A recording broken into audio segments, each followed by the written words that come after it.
Hi, my name is Elizabeth Nachman, and this talk is my calling as interpreted through Elijah 1 Kings 19:1 to 18.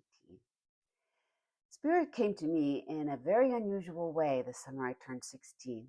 I had just aced all my finals, and I felt terrific about that. My boyfriend was breaking up with me, and I was taking it very personally. I was bereft. Even my best friend was doing a Jezebel, leaving me like Elijah after his victory over the evil prophets of Baal, declaring me a lousy friend and dumping me too. Hurt and sad, I threw myself onto my bed and, using the technique employed by teens for millennia, went to sleep. The next morning, as I was brushing my teeth, I stared into my own eyes in the bathroom mirror.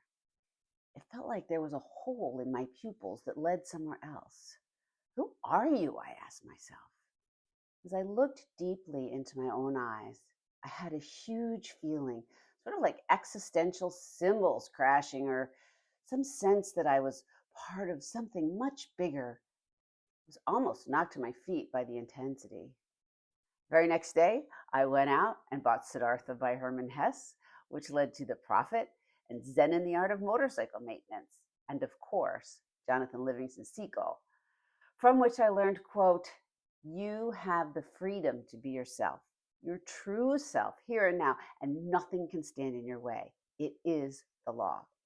That quote was stuck to my mirror for a long time.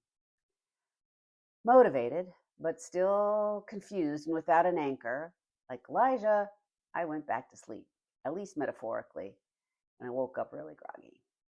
I made it through college and moved to LA in my 20s, but I was still depressed and without guidance.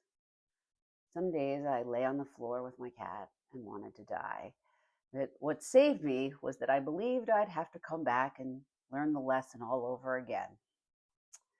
I encountered a couple of spiritual leaders with whom I engaged for a while, and they motivated me intellectually and emotionally in my seeking, but not enough to really get me out of my funk.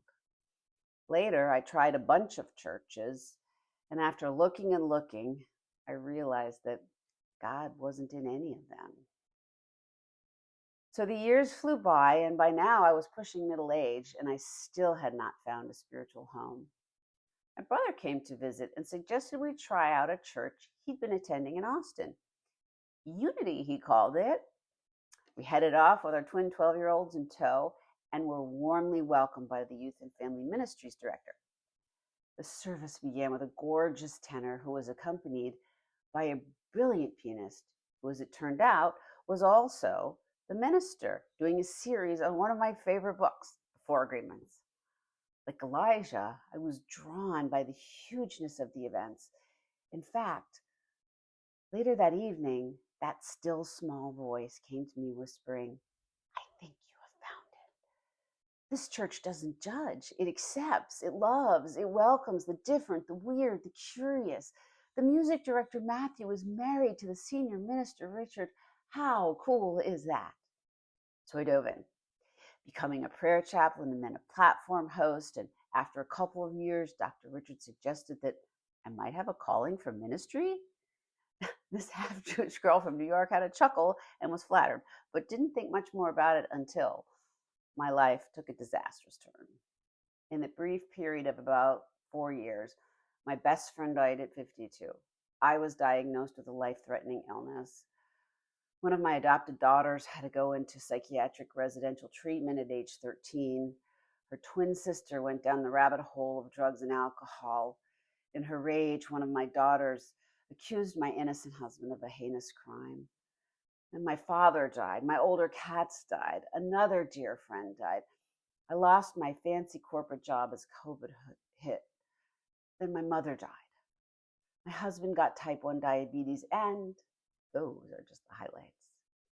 But that same still small voice suggested that I start taking SEE classes. I love them. I was asked to give talks, and I loved that. Destined to complete my prerequisites in under 2 years, I applied to UWSI. By choosing this path, I realized that I have picked my own successor to me while I'm still alive, just like Elijah. I have been reborn in every way imaginable. into a brand new being. Without God, without unity, without my teachers, I would not have survived those dark years. And now it's my turn to live Unity Principle 5 and bring these messages of inspiration and hope to a world that desperately needs it more than ever right now. Thank you.